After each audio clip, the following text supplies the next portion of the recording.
Saudara, tema khotbah untuk bulan ini mengenai amanat agung Injil Kerajaan Allah. Amanat agung Injil Kerajaan Allah. Amanat agung Injil Kerajaan ini setelah Yesus bangkit dan dalam kemenangan yang gilang gemilang, istilahnya neraka dibungkamkan, kuasa iblis dipatahkan dan tidak berhak lagi atas hidup kita orang percaya. Lalu Yesus memberikan amanatnya ini. Terangkat dari Matius pasal 28 ayat 18 sampai 20. Kepadaku, kepada Yesus Kristus telah diberikan segala kuasa di sorga dan di bumi. Karena itu pergilah, jadikanlah semua bangsa muridku dan baptislah mereka dalam nama Bapa, Anak dan Roh Kudus. Baptiskanlah mereka dalam nama Tuhan Yesus Kristus. Ajarlah mereka melakukan segala sesuatu yang telah kuperintahkan kepadamu. Aku menyertaimu senantiasa. Sekali lagi, aku menyertaimu senantiasa sampai kepada akhir zaman. Artinya Tuhan tidak pernah membiarkan kita sebagai yatim piatu. Ada Roh Allah, Roh Kudus, Roh yang perkasa, Roh yang menuntun kepada seluruh kebenaran, berjalan bersama hidup saudara dan saya. Saudara-saudara, amanat agung Injil Kerajaan Allah ini denyut nadi Injil sendiri. Ini adalah detak jantung gereja. Jadi tidak bisa tidak, gereja yang tidak melakukan amanat agung adalah gereja yang sedang tertidur, yang sedang kolaps sampai bisa mati rohani, saudara. Sebab itu adalah detak jantung gereja, denyut nadi Injil Kerajaan Allah sendiri.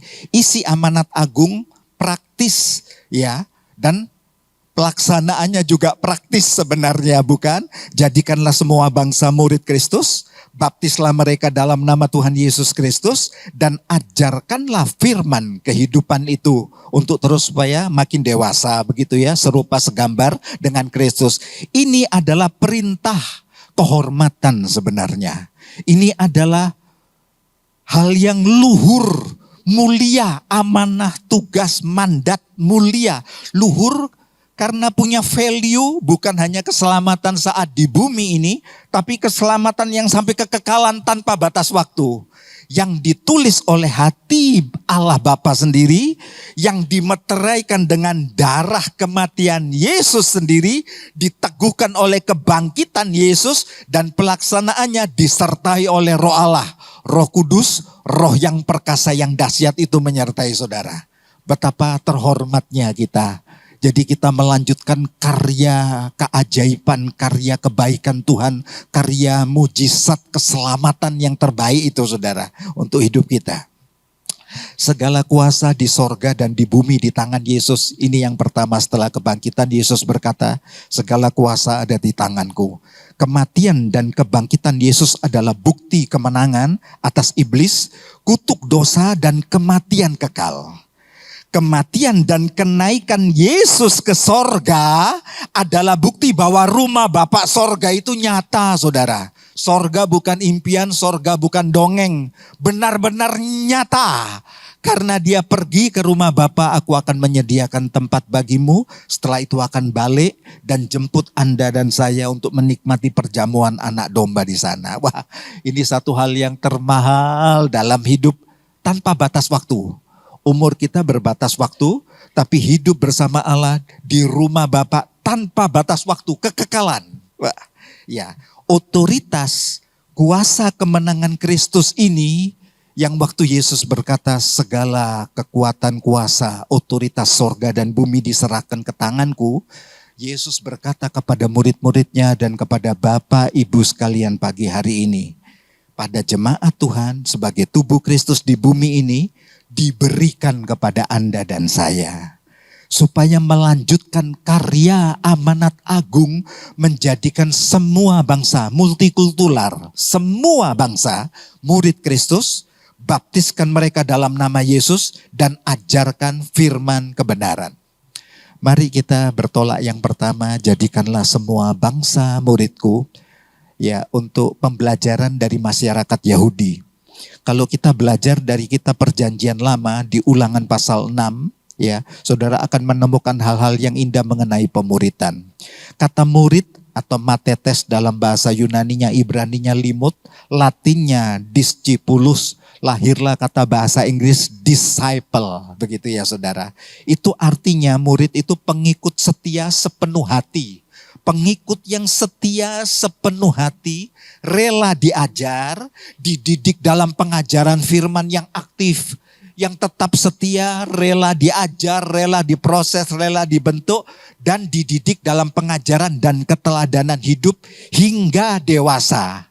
Di kalangan komunitas orang-orang Yahudi, itu sampai mereka menjadi ahli-ahli kitab atau soferim, begitu saudara. Pendidikan untuk Yahudi ini kita ikuti ya saudara, jejak-jejaknya. Dari usia dini sebenarnya sudah dilakukan pendidikan itu. Karena itu Ulangan pasal 6 dikatakan saat kamu di meja makan, ya saat kamu ada berjalan bersama, bermain bersama anakmu, keluar masuk rumahmu, ajarkanlah firman itu. Di komunitas orang Yahudi ada rumah kitab. Bet HaSefer itu rumah kitab. Belajar bersama. Mau 5 tahun, 6 tahun, 7 tahun belajar kitab-kitab bersama yang diajar oleh para rabi-rabi. Para ahli-ahli kitab. Ini orang-orang hebat yang menekuni Talmud, begitu saudara. Sejarah perjalanan rabi berkumpul, cerita mengenai sejarah perjalanan dari kitab Keluaran, perjalanan Abraham, Ishak, Yakub, berjalan terus begitu. Para nabi-nabinya, raja-raja disebutkan. Itu kehebatannya. Begitu detailnya sampai upacara-upacara korban, keimamatan, etika kehidupan, itulah seperti itu. Talmud itu isinya. Itu dipaparkan semua di rumah kitab saudara. Betapa hebatnya. Umur 12 tahun mereka akan disahkan sebagai anak Taurat. Bar atau bat mitzvah, putra atau putri hukum Taurat. Disahkan itu. Saudara masih ingat Yesus umur 12 tahun bersama-sama Maria dan Yusuf pergi ke Yerusalem memperingati Paskah dan di sana dia disahkan anak Taurat, saudara. Selesai itu kan mereka pulang duluan toh ke Nazaret. Loh kok Yesus tidak ada, mereka balik lagi ke Yerusalem. Terus Yesus berkata, aduh bukankah engkau tidak tahu aku harus ada di rumah Bapakku?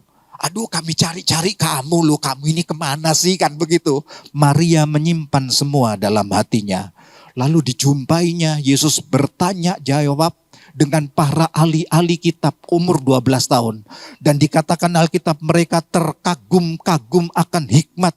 Anak umur 12 tahun kok bisa seperti ini hikmatnya. Nah itu. Kedahsyatan pendidikan dari usia dini itu dampaknya itu luar biasa. Ya.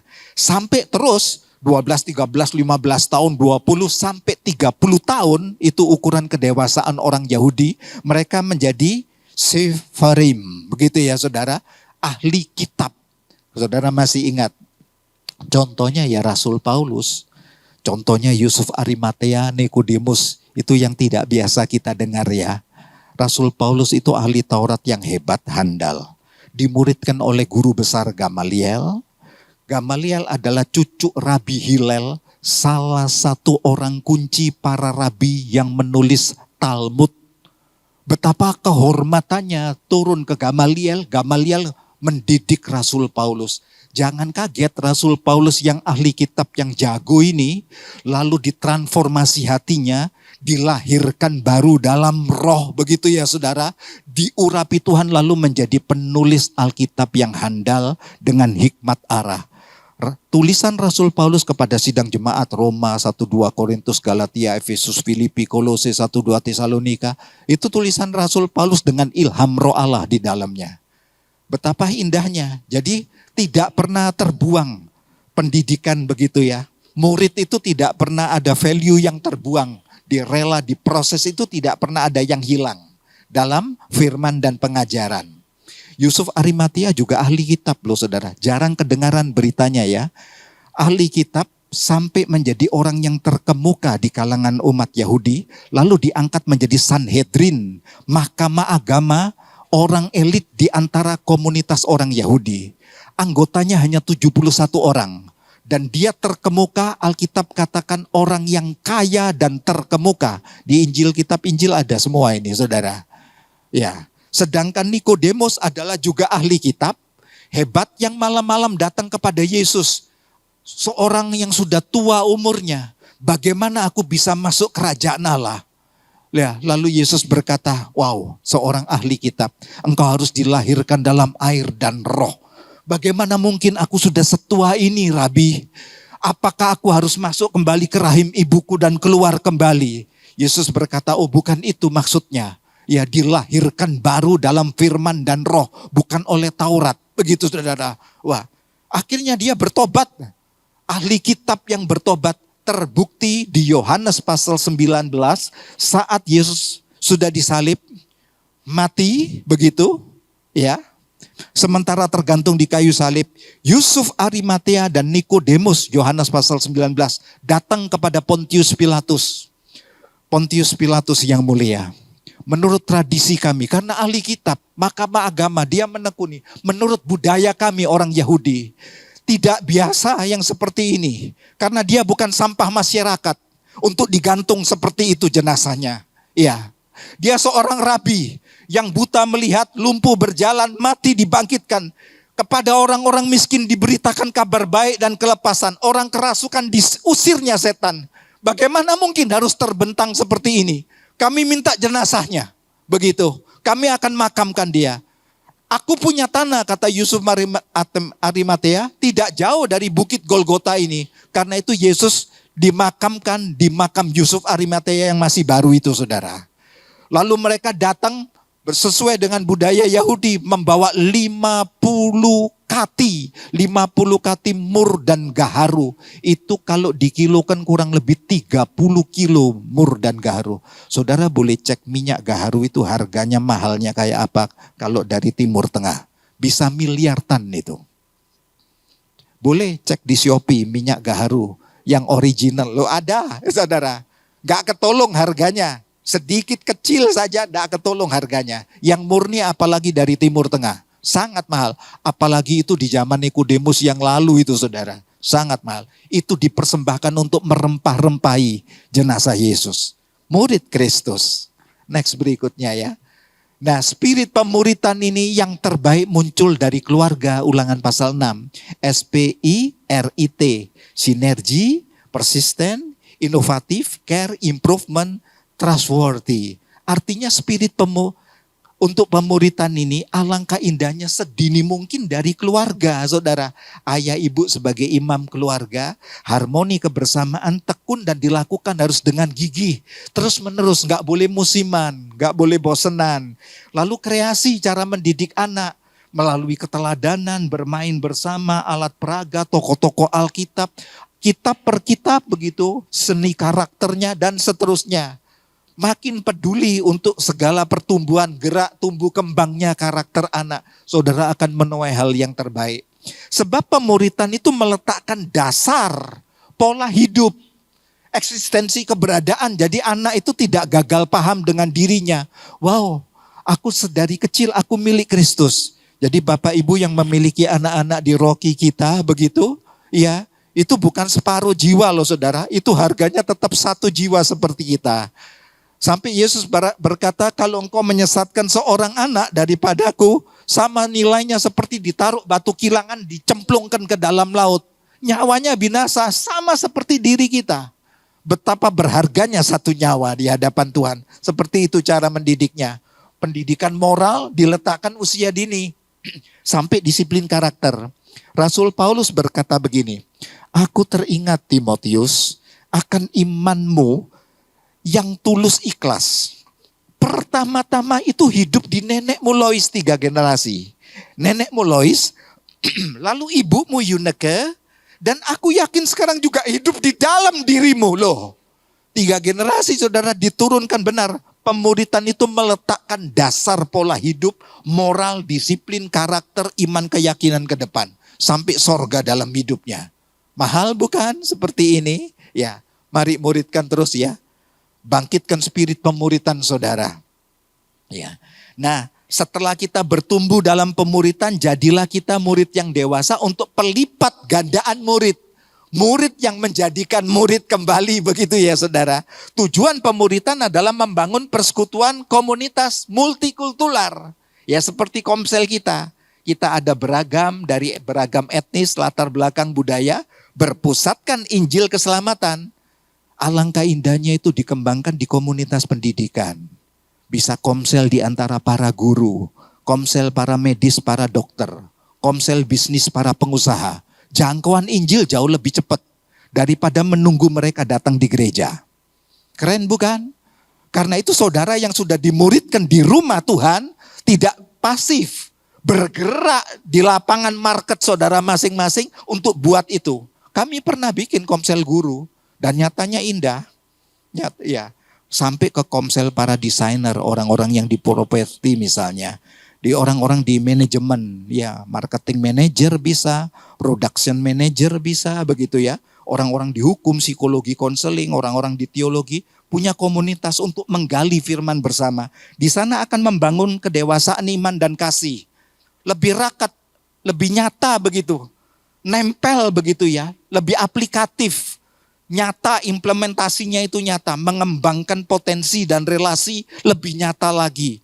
Membentuk disiplin etos kerja. Gak bangga saudara. Lalu kita punya orang-orang ini kerja di berbagai marketnya itu. Wow, etos kerjanya gini kawan, orang-orang ini. Itu kualitas murid. Jadi bukan kualitas mingguan, kualitas pengunjung gereja, tapi kualitas disciple. Itu yang dicari oleh Tuhan. Begitu ya saudara. Bangkitkan spirit pemuritan aktif. Ya. Sebenarnya nafas pemuritan itu adalah nafas hukum yang pertama. Datanglah ahli Taurat kepada Yesus dan berkata, Rabi, katakan hukum pertama menurut kamu apa? Langsung Yesus bicara ini, kasihilah Tuhan Allahmu dengan segenap hatimu, jiwamu dan akal budimu. Dan kasihilah sesamamu manusia seperti dirimu sendiri. Pada kedua hukum ini tergantung seluruh hukum Taurat dan kitab para nabi. Wow, saudara naikkan ini ayat ini ke atas. Ya jadikan sekalian bangsa muridku sebagai bukti kasih Allah. Aku mengaplikasikan, mentransferkan. Ini loh kasih Kristus, keselamatan untuk jiwamu. Bangunkan imannya untuk terus dewasa, bimbing di dalam kasih, kembangkan potensi begitu ya, dan seterusnya. Multiplikasi murid. Yang kedua masuk ke baptislah mereka dalam nama Tuhan Yesus. Arti dibaptis itu artinya baptisomai. Baptisomai itu saudara dicelupkan atau ditenggelamkan. Seseorang yang dibaptis berkata begini, terima kasih Tuhan, aku telah ditenggelamkan di dalam kematian dan kebangkitan Kristus. Roma pasal 6, sebagaimana Yesus mati dan dikuburkan, demikian dirimu mati dan dikuburkan di dalam air itu untuk bahasa simbolik. Dan waktu kita keluar, sebagaimana Kristus bangkit, demikian dirimu bangkit dalam kehidupan yang baru. Jadi waktu saudara dibaptis, di dalamnya ada pertobatan, sekaligus pengampunan dosa Allah bersihkan totalitas. Wah, lalu langsung karya Roh Kudus yang termeterai di hidupmu itu, adakan pembaharuan hatimu. Itu artinya dilahirkan dari air dan roh. Nikodemus, bagaimana aku bisa setua ini masuk kerajaan sorga ya Rabi? Lahirkan dari air dan roh. Roh Kudus mentransformasi hidupmu. Terjadi pembaharuan hati baru, hati keras, hati degil dicampakkan, digantikan hati daging. Hati baru kata kitab Yeskiel. Hidup baru, lembaran hidup baru dalam kemuliaan, dalam kodrat ilahi. Lembar per lembar dalam limpah anugerah, kebaikan, kemurahan hati Tuhan dan keajaiban-keajaiban Tuhan. Sehingga saudara bangga, wah memang beda ya di dalam Kristus. Nah itu yang ditunggu. Itu waktu program baptisan saudara, langkah awalnya. Lalu hiduplah segera masuk dalam, dibaptiskan dalam keluarga Allah. Saling menghargai di komunitas, mengasihi, mengampuni. Ya, dari berbagai latar belakang. Itu yang ditulis oleh Rasul Paulus. Kamu bukan lagi orang asing pendatang, ya, tetapi kamu kawan sewarga, orang-orang kudus, anggota keluarga Allah, jemaat Allah yang hidup. Bapak Ibu bisa menjadi tiang penopang untuk gereja, tiang penopang di bisnis Anda, tiang penopang di pendidikan, tiang penopang di kantor-kantor pemerintahan, dan seterusnya. Lalu meletakkan dasar kebenaran bagi pemuritan berikutnya generasi. Karena itu dibilang denyut nadi Allah itu ya begini. Pemuritan itu panggilan setiap orang percaya. Bukan untuk hanya imam, pendeta, hamba Tuhan, bukan. Setiap orang percaya dipanggil untuk memuridkan. Minimal keluarga, anak-anak kita. Ya. Sampai akhirnya saudara bisa berkata, wow, ya gerejaku itu keluargaku. Ya, iya. Kita berbagai latar belakangnya, multikultural. Tapi kita satu tubuh loh. Kalau saudara belajar daftar silsilah Alkitab, 1 Tawarik pasal 1 maupun Matius pasal 1, inilah silsilah Yesus Kristus. Saudara akan ketemu tokoh-tokoh iman bukan? Abraham, Ishak, Yakub, Daud dan seterusnya. Orang-orang biasa, Peres, Ram, Asor, Akim. Ya, orang-orang jahat juga ada di sana. Manasye, Usia, Ahaz ada. Orang-orang yang kelam, moralnya begitu buruk. Rahab pelacur, Kanaan ada. Rut hasil insas ayah dan anak. Lahirlah Moab dan Amon, Rut ada di dalamnya. Tapi semua ini dibaptiskan di dalam nama Yesus. Dalam anugerah Yesus Kristus yang dahsyat itu saudara. Lalu dicangkokkan di pohon keselamatan dan ada di silsilah Yesus. Termasuk Bapak Ibu sekalian pagi hari ini. Apapun latar belakang saudara. Tidak ada yang tidak bisa diselesaikan. Ya, tambahkan nama Anda. Terima kasih. Saudara, masih ingat waktu Yesus bersama 12 murid? Lalu ada 70 murid yang dipilih tanpa nama.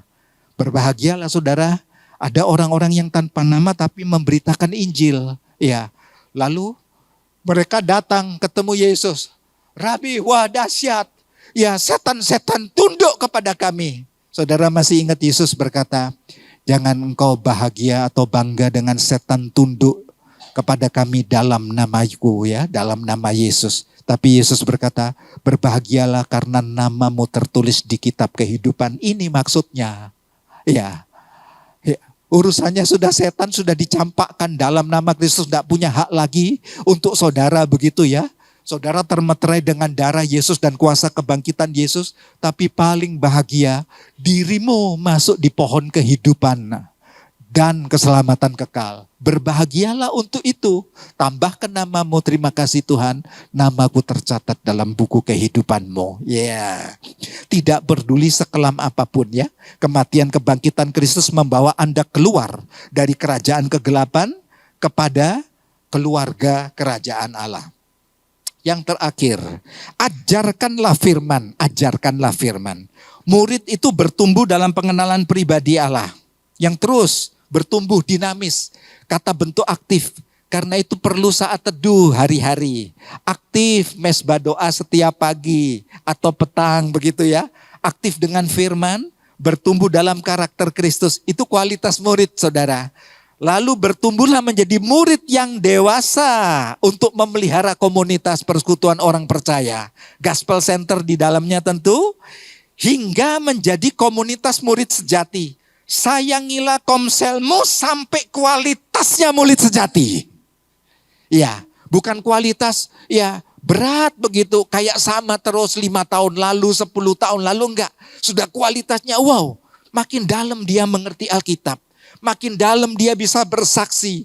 Makin indah dia menceritakan ayat-ayat yang teraplikasi di hidupnya. Wow, keren ya kamu ya. Ya, aku punya pengaruh, aku punya dampak kesaksian hidupku. Wow. Ya, sampai begitu saudara. Nah, murid dewasa ini kan membangun keharmonisan teamwork. Murid-murid sejati itu dalam pengembangan skillnya, potensinya, karunianya. Supaya berfungsi maksimal pada jemaat dan berbagai bidang pelayanan saudara. Mau dari multimedia sampai ke guru sekolah minggu Rocky, mau singer, mau apa saja di seputar pelayanan sampai pergerakan misi begitu ya saudara. Ya, sehingga dilahirkannya murid-murid dewasa, bukanya komsel-komsel baru. Itu alangkah indahnya. Sebenarnya jujur, sebenarnya gereja sekarang ini bukan gereja pemuritan. Lebih banyak gereja pindah jiwa saudara. Ya, kecapean di sini jemu pindah. Ya, harusnya berani kualitas murid tertanam, berakar untuk bertumbuh pohon sampai berbuah murid sejati. Itu yang mahal di hadapan Tuhan. Kalau mau pindah-pindah terus enggak dewasa, enggak mateng-mateng saudara. Ya, murid dewasa sampai akhirnya berbagi kepercayaan lah, kan keren toh.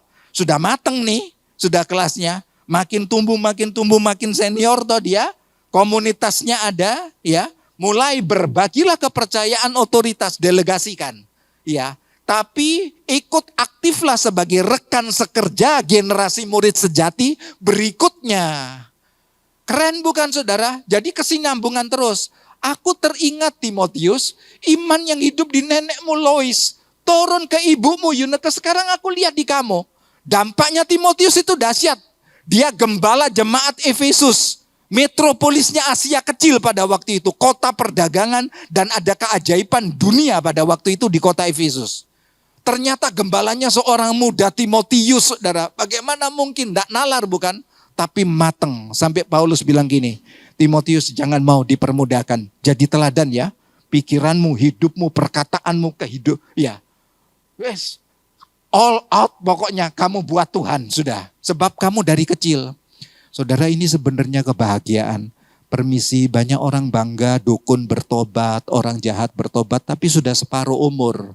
Kok nggak bangga dari anak sekolah minggu cinta Tuhan sampai mati saudara. Harusnya bangga yang ini saudara.